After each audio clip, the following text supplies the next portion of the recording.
I smelled the burnt flesh of my own family before I ever saw the flames, and that is when I realized our teenager in purple silk was not a man, but a rabid animal wearing gold. Think George R.R.R. Martin created the ultimate spoiled monster when he wrote King Joffrey Baratheon. You watch that cruel, golden-haired boy mock dying men, shoot defenseless women with crossbows, and smile at severed heads on spikes, and you tell yourself no human could ever be that purely evil.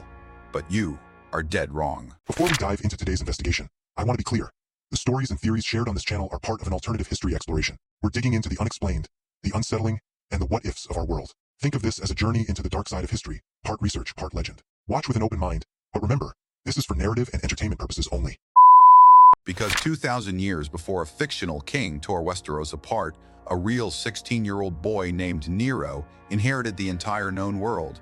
I sat in those suffocating halls. I watched him. The air tasted like copper, sweat, and cedar smoke. The marble floor beneath our feet was still warm from the blood of the men who came before him. Nero didn't just copy the nightmares you see on television. He lived them, perfected them, and forced millions of real, breathing people to suffer through them for 14 endless years. Joffrey had a small court to torment. Nero had an empire stretching from Britain to Egypt as his personal playground. When you look at the leaked records, the eyewitness accounts saved in dusty vault archives, you realize we aren't looking at history, we are looking at a crime scene. What happens when a sociopath stops being a nightmare on a page and takes the throne in real life? My fingers trembled as I held the heavy curtain back, watching Agrippina wipe a stray drop of poisonous mushrooms from Emperor Claudius's lifeless lips. She turned to her 16-year-old son, Nero, and placed the imperial ring on his small, soft hand. I saw it in her eyes, the exact same psychotic ambition that drove Cersei Lannister to orchestrate the bloody fall of Robert Baratheon. She didn't love her son. She loved the shadows she could cast through him. Agrippina whispered promises of infinite power into Nero's ear, feeding him the belief that the entire world was built purely for his entertainment. I watched the young boy stand over his stepfather's cooling corpse. He didn't cry, he didn't flinch. His eyes didn't reflect terror or even grief. Instead, I saw a chilling, quiet click inside his head, the exact moment a child realizes that murder isn't a sin, but merely an effective tool of political governance. Psychological studies on extreme narcissism show that when a child is taught that human life is completely disposable by the very mother who raised him, their brain rewires itself to treat cruelty as a basic survival skill. Agrippina thought she was forging a puppet king she could control from the shadows forever. She thought she was building a shield to keep herself safe on the throne. But how long will a boy tyrant tolerate the woman who gave him the world? I stood near the grand archway of the palace banquet hall, watching Nero smile at his guests like a polite, gifted child. For the first few months, he put on a masterclass of deceit. Guided by the famous philosopher Seneca, the boy emperor painted pictures, wrote poetry, and promised the Roman Senate that he would rule with mercy, justice, and absolute respect. It was the exact same sweet, polite facade Joffrey displayed to Sansa Stark before he chopped off her father's head. But a fake mask always slips when absolute power meets the slightest bit of resistance. I saw it happen on a Tuesday night. A brave senator gently questioned one of Nero's minor economic decrees. The entire room went dead silent. The air instantly turned freezing cold. I watched Nero's knuckles turn stark white as he gripped his golden goblet, his breathing growing shallow and sharp. He didn't yell. He didn't throw a fit. He just stared at the older man with a hollow, empty gaze that made every guard in the room reach for their swords. In that single, silent second, the prince realized something terrifying. There was no law, no judge, and no army on earth that could stop his hand if he decided to destroy a man on a whim. When a child learns he is above the law, whose throat gets cut first? I was standing less than 3 feet from the table when Britannicus took his final breath. He was Nero's 14-year-old stepbrother, the rightful heir to the throne, sitting quietly at a royal feast. The boy asked for his wine to be cooled. A servant poured cold water into a silver chalice, and within 3 seconds of taking a single sip, Britannicus collapsed straight onto the hard mosaic floor. I watched his body violently contort, his face turning dark purple as white foam spewed from his mouth. The entire banquet room erupted into screaming panic. Guests scrambled over chairs to get away, but Nero didn't even stand up. He calmly leaned back on his plush couch, took a bite of fruit, and told the horrified crowd to sit back down. He casually lied, telling them his brother was just having a routine epileptic fit, and ordered the musicians to keep playing while the boy choked to death on his own saliva right in front of them.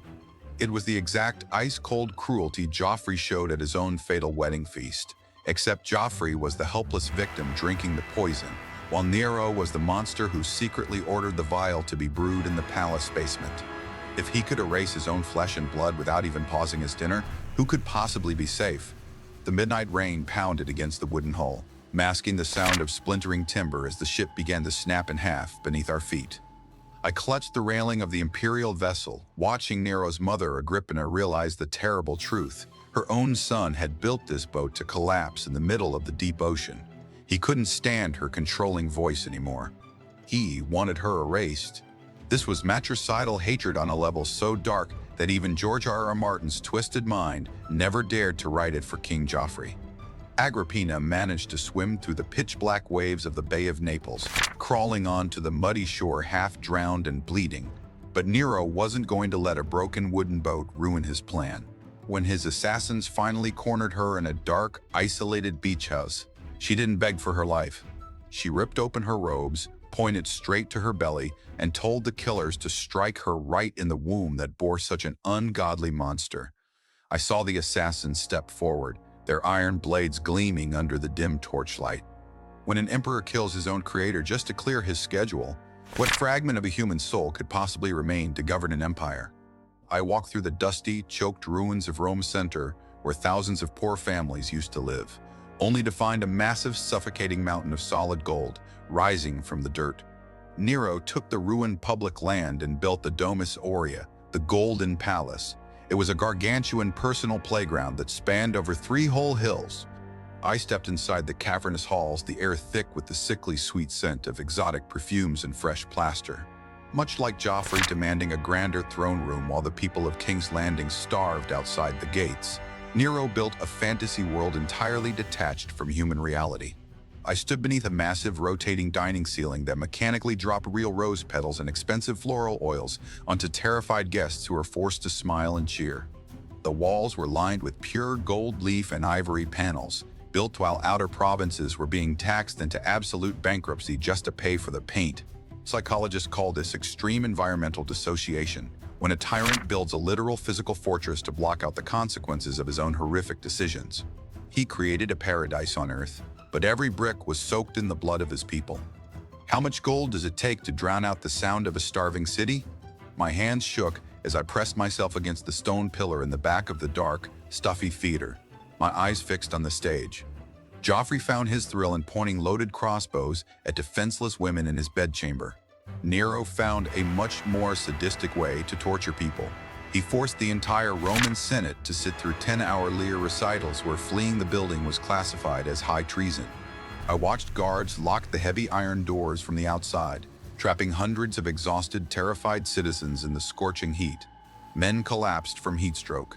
Pregnant women were forced to give birth right there in the narrow stone aisles because nobody was allowed to stand up while the emperor was singing. I even watched desperate young men leap from the high back walls into the rocky dark below, preferring broken bones and death over listening to another minute of his atrocious, forced music. It was a psychological nightmare of pure vanity. Nero didn't just want power. He wanted every soul under his rule to validate his broken ego at gunpoint. Torture comes in many horrific forms, but vanity backed by absolute military authority is a very specific kind of hell. What happens when the performer realizes his captive audience is only pretending to love him? The heat hit my face like a physical wall, choking my lungs with thick black cedar smoke as I ran through the burning streets of Rome. The Great Fire of 64 AD raged for 6 straight days, devouring 11 out of 14 imperial districts and turning entire neighborhoods into giant open graves. I looked back through the orange haze and saw terror-stricken mothers screaming for their lost children, their clothes catching fire as dry wooden buildings collapsed into the narrow alleys. But up on the high tower in Antium, safely removed from the choking ash, a dark silhouette stood watching the sky turn blood red. Witnesses swore Nero pulled out his lyre, dressed himself in dramatic theatrical robes, and began singing a poetic song about the ancient fall of Troy while the flesh of his own citizens melted in the streets below.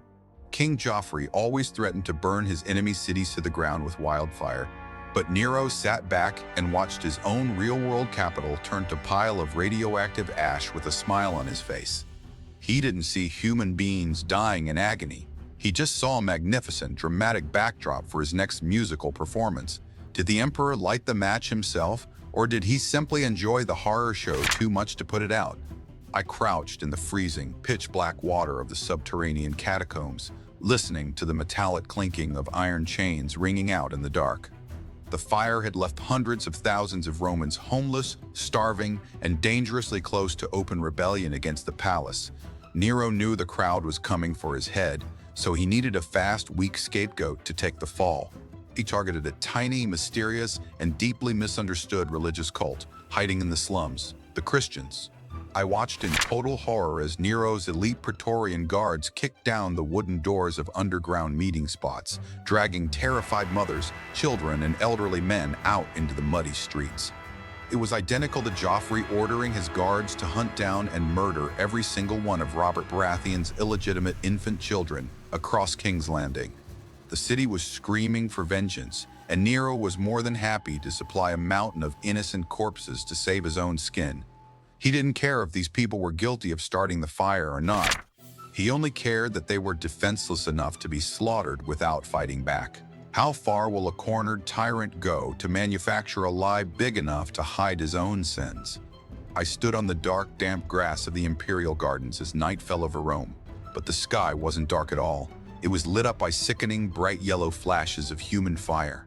Nero had ordered dozens of Christian men, women, and teenagers to be tied up to heavy wooden stakes lining his private driving track.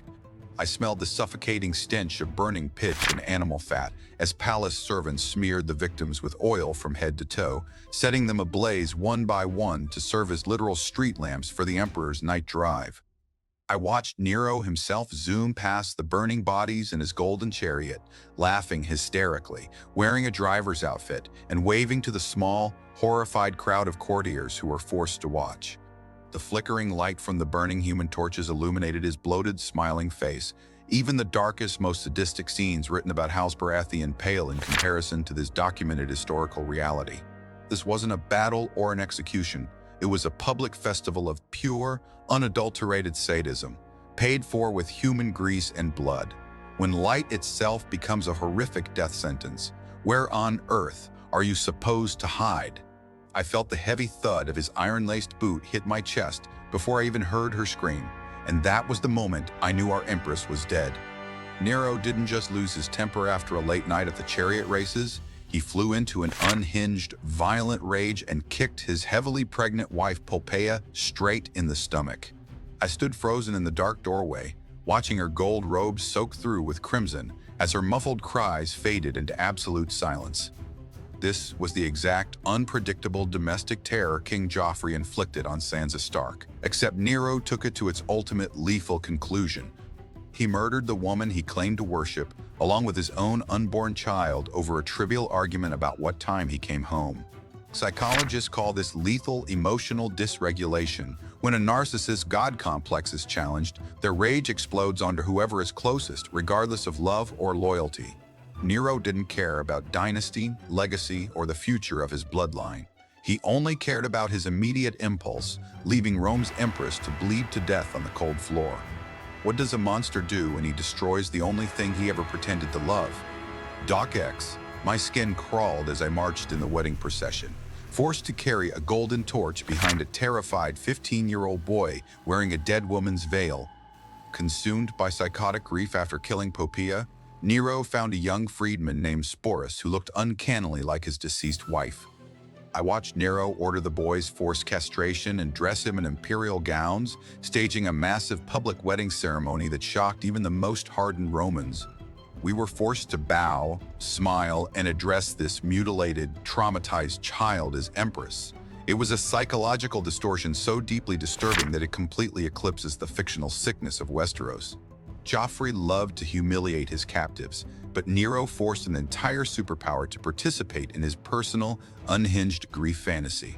He didn't just want to escape reality. He used absolute state power to force millions of people to pretend his delusion was real.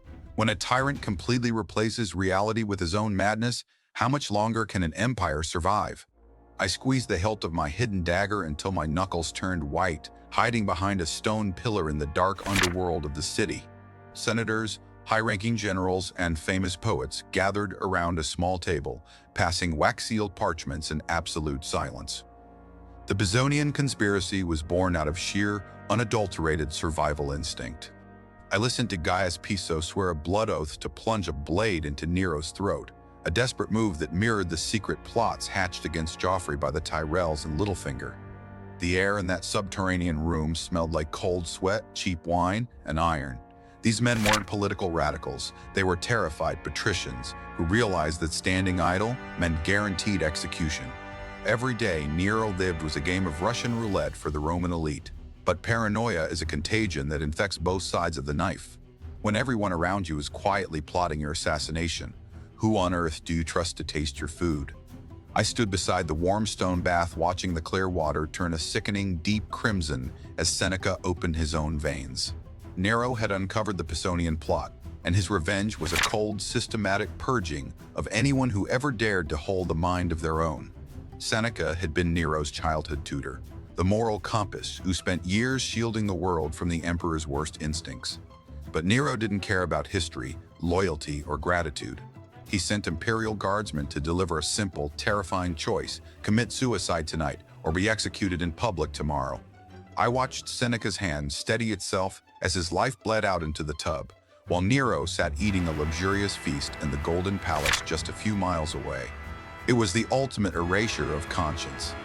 By murdering the philosopher who raised him, Nero severed the last thread connecting him to human morality.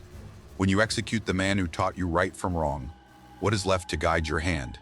The blinding Mediterranean sun beat down on my face as I stood in the packed stands of an ancient Greek theater, my stomach sick with tension. Nero had abandoned the political chaos of Rome to go on an 18-month vanity tour of Greece, forcing the ancient Olympic Games to reschedule their entire calendar just for him. I watched from the front row as Nero drove a 10-horse chariot, lost control and crashed violently into the dirt wall before reaching the finish line.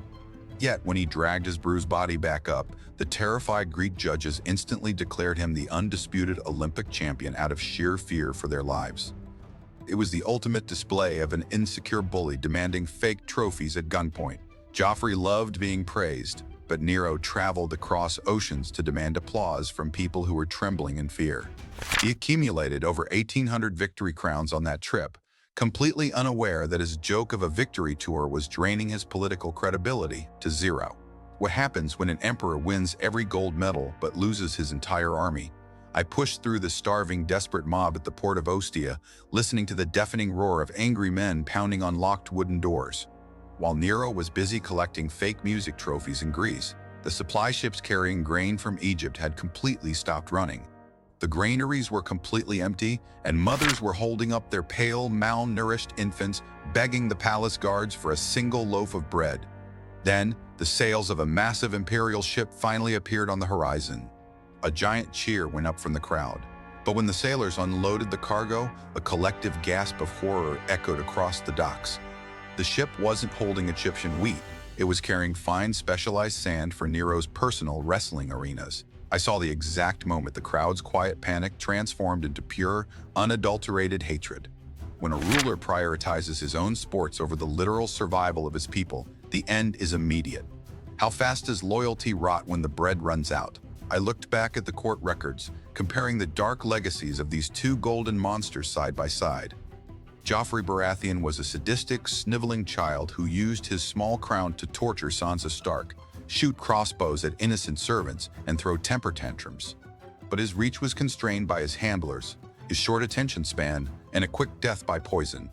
Nero was an unrestrained, absolute titan who turned the world's greatest superpower into his personal torture room for 14 continuous years.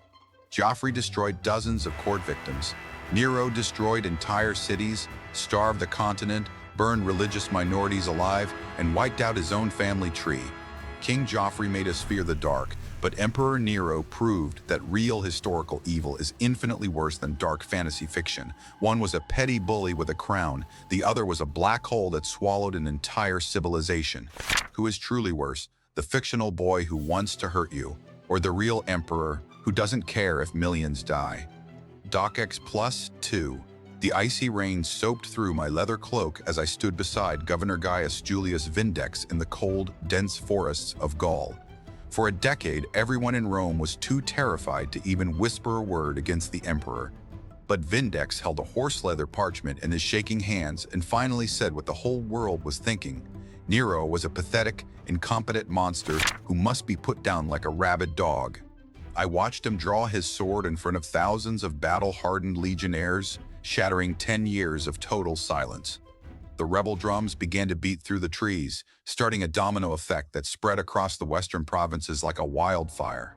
Riders took off in the dead of night carrying declarations of treason toward Rome faster than Nero's messengers could ever dream of traveling. The spell of fear was finally broken. When the first domino falls, can an emperor stop the rest of his kingdom from crashing down?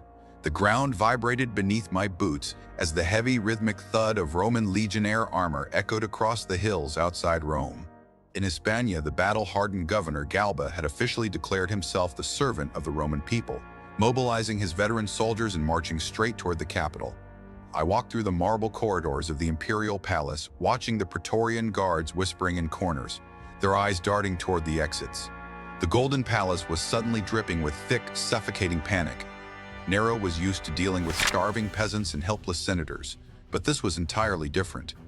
These were heavily armed, professional war veterans who were coming to collect his head on a pike. The guards who once swore to die for the emperor were suddenly looking at him like a walking bounty check. Where do you hide when the soldiers sworn to protect your life start calculating the price on your dead body? I stepped through the pitch-black hallways of the imperial palace at midnight, my boots echoing off cold, deserted marble. The massive golden building was totally silent. I pushed open the heavy wooden doors to Nero's private bedchamber and found the room completely stripped. Nero had just woken up from a nightmare to discover that his personal bodyguards had stolen his gold, stripped his bedsheets, taken his poison box, and fled into the dark night. I followed him as he ran wildly through the unlit halls, wearing nothing but his night robes, screaming out the names of his friends and servants. His desperate voice just bounced back off the empty walls. Not a single person answered. The god of Rome was completely alone, abandoned in the dark by the very people he had bought with gold. What is a self-proclaimed god actually worth when his servants stop answering his call? I felt the sharp, jagged rocks cutting into my bare feet as I stumbled through the dark, muddy ditch, my hands desperately clutching a filth-stained cloak to hide my face. Nero was running for his life on a limping horse while a violent thunderstorm crashed overhead, the sky flashing with blinding light that exposed us to the open road. I held my breath as a passing soldier paused in the flash of lightning, staring directly at the emperor's wet, terrified face before we dove headfirst into the mud to hide. This was the ruler who used to wear pure purple silk and drink from golden chalices, now reduced to crawling like an animal through the dirt of the very empire he burned. His breath was shallow, ragged, and thick with pure panic.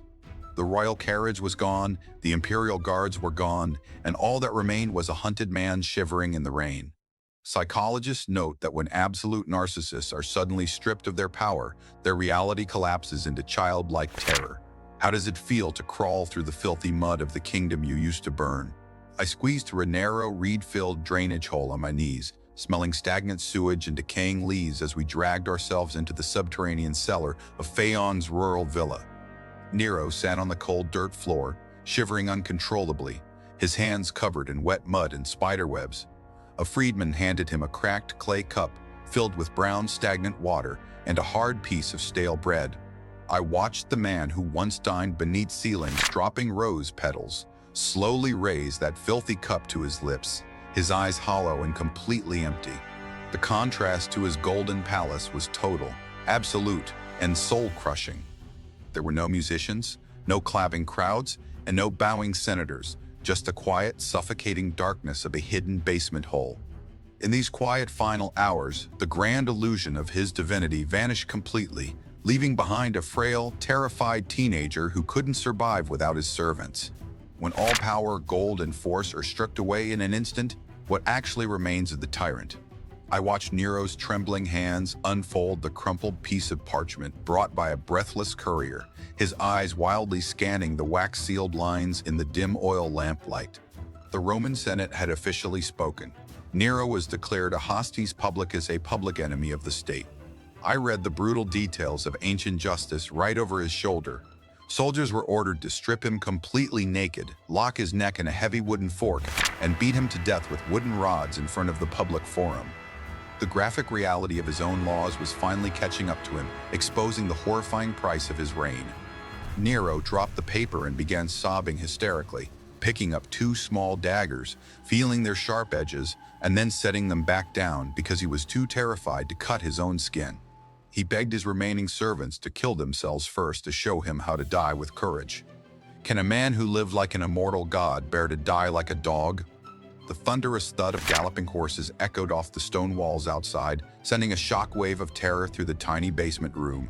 Galba's cavalry had finally tracked us down, and heavy boots were slamming against the wooden villa doors.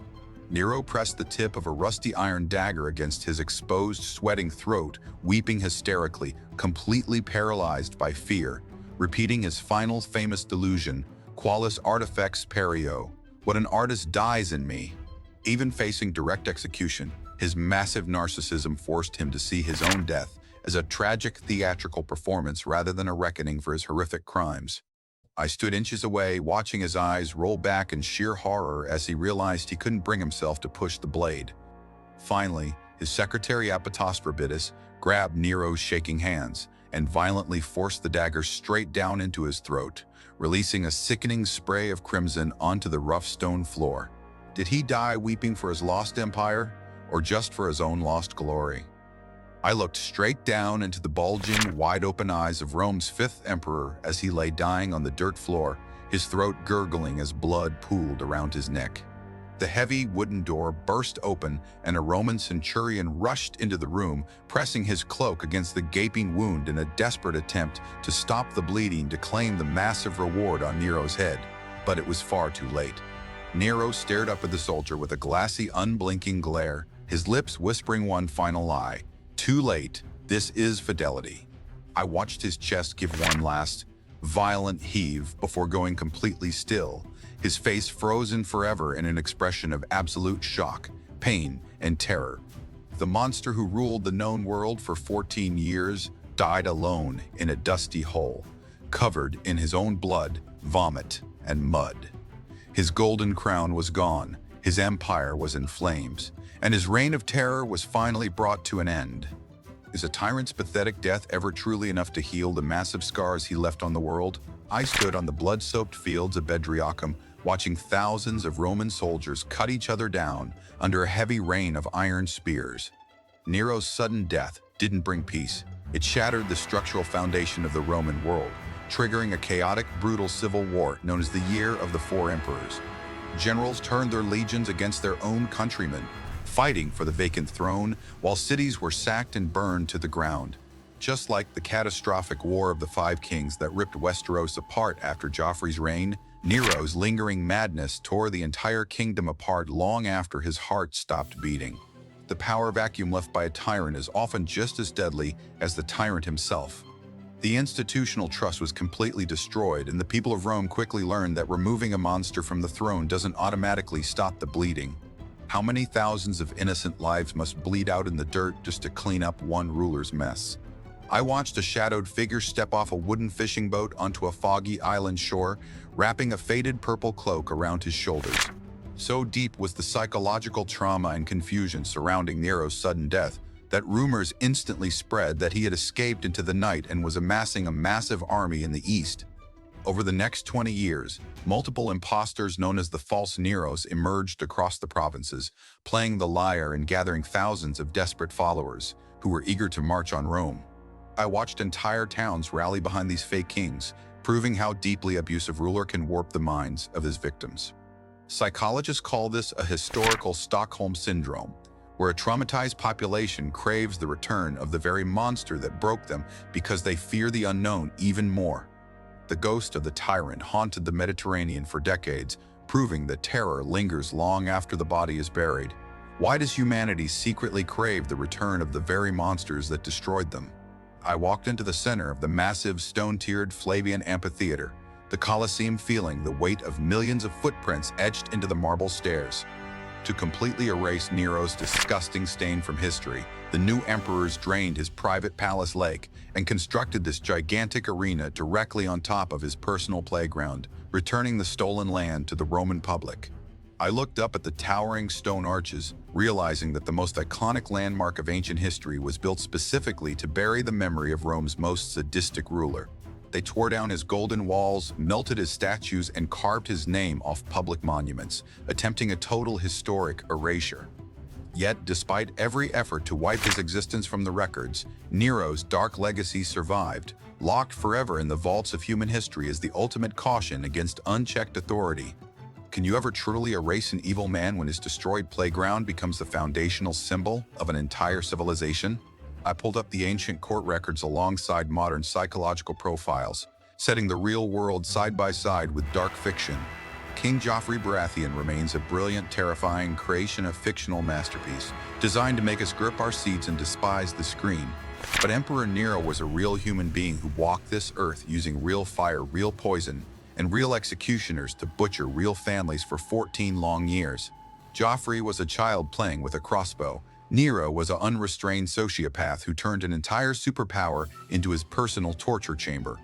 Joffrey showed us what cruelty looks like on a page, but Nero proved how easily an entire society will stand by and allow a monster to rule them if he wears enough gold.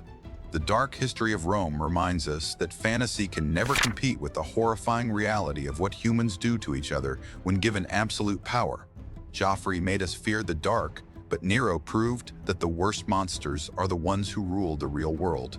I stepped back into the cold shadows of the archives as the heavy dust settled over the ancient files, turning off the single desk lamp. The story of Nero and Joffrey is finally documented, but the underlying psychology of power, control, and human cruelty remains as fresh and dangerous as ever. Kings fall, empires crumble into dust, and tyrants bleed out in forgotten basements. But the temptation to bow before absolute authority never truly dies. We close these confidential records, leaving the dark historical facts locked safely within the vault for those brave enough to seek the truth. The file on ancient monsters is officially closed, but the Golden Throne remains sitting in the light, patiently waiting for its next occupant to take the crown. The light flickers out, leaving only complete silence, pitch black darkness, and the faint, unmistakable sound of approaching boots echoing down the hall.